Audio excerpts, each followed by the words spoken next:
கோலிவுட்டின் தற்போதைய பேசு பொருளாக கூலி திரைப்படம் மட்டுமல்லாமல் திரைக்கு பின்னால் நடக்கும் மறைமுக மோதலும் பேசு பொருளாக மாறியுள்ளது. ரஜினிகாந்தின் சமீபத்திய பிளாக் பஸ்டர் படமான கூலியை விமர்சிக்க ஒரு முன்னணி நடிகர் விமர்சகர்களுக்கு ரகசியமாக பணம் கொடுத்ததாக கிசுகிசுக்கள் பரவி வருகின்றன. ரஜினிகாந்த் ரசிகர்கள் இது தொடர்பாக புகார்களை அடுக்கி வைத்தும் வருகின்றனர். தற்பொழுது இந்த நிலையில் இரண்டு ரசிகர்களுக்கும் இடையே சமூக வலைதளங்களில் காரசாரமாக விவாதம் நடக்க தொடங்கியிருக்கிறது.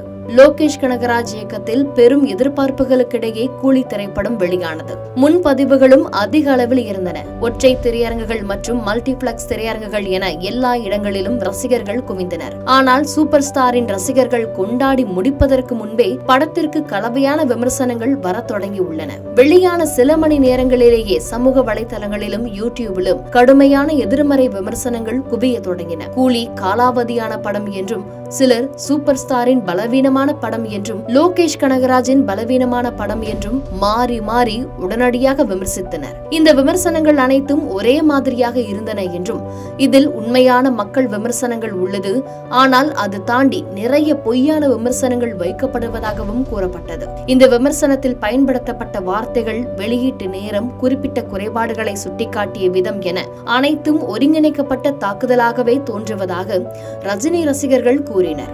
அதாவது யாரோ எழுதி கொடுத்தது போல இருப்பதாக விமர்சனங்கள் வந்தது. ரஜினிகாந்தின் ஆதிக்கத்தை பொறுத்துக் கொள்ள முடியாத ஒரு போட்டி நடிகர் திரைக்கு பின்னால் இருந்து இந்த தாக்குதலை நடத்தியதாக திரையுலக வட்டாரங்கள் தெரிவிக்கின்றன. விமர்சகர்களுக்கு பணம் கொடுத்து இணையத்தில் எதிர்மறை விமர்சனங்களை பரப்பி ரசிகர்களை பயமுறுத்தி முதல் வார வசூலை பாதிக்க செய்வதே இந்த திட்டத்தின் நோக்கமாக இருந்திருக்கலாம் என்று ரஜினிகாந்த் ரசிகர்கள் இது தொடர்பாக புகார் அளித்து வருகின்றனர். ரஜினிகாந்தின் ஆரம்ப கால சினிமாவில் இருந்து தற்பொழுது வரை ஒவ்வொரு காலகட்டத்திலும் அவருக்கு போட்டி போட்டுக்கொண்டு நிறைய நடிகர்களும் நிறைய எதிரிகளும் உருவாகுவார்கள் என்றும், இருப்பினும் அதை தாண்டி ரஜினி நிலைத்து நிற்கிறார் என்றும் அவருக்கு ஆதரவாகவும் சமூக வலைதளங்களில் கோஷமிட்டு வருகின்றனர். ஆனால் இந்த திட்டம் தற்பொழுது தோல்வியடைந்திருப்பதாகவும் தெரிகிறது. காரணம், படத்திற்கு தமிழ்நாட்டில் நெகட்டிவ் விமர்சனங்கள் வந்தாலும் கூட இதுவரை 400 கோடிக்கு மேல் வசூல் பெற்று பெரிய அளவில் வரவேற்பை பெற்றுள்ளது. முக்கியமாக வட இந்தியாவில் கூலி படத்திற்கான தியேட்டர்கள் அதிகரிக்கப்பட்டு வருகின்றன. வெளியாகி 4 நாட்களில் இந்தியாவில் மட்டும் 159.52 கோடி வசூலித்தது. இந்த ஆக்ஷன் என்டர்டைன்மெண்ட் திரைப்படம் பாக்ஸ் ஆபீஸில் சாதனை படைத்தது. ரஜினி லோகேஷ் கூட்டணி ரசிகர்களுக்கு மிகப்பெரிய திரையரங்க அனுபவத்தை வழங்கியுள்ளது.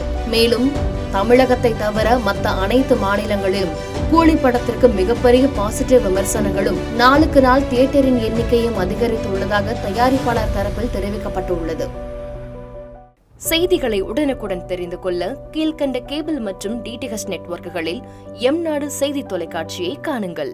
பாதகம் செய்பவரை கண்டால் நாம் பயம் கொள்ளலாகாது பாப்பா.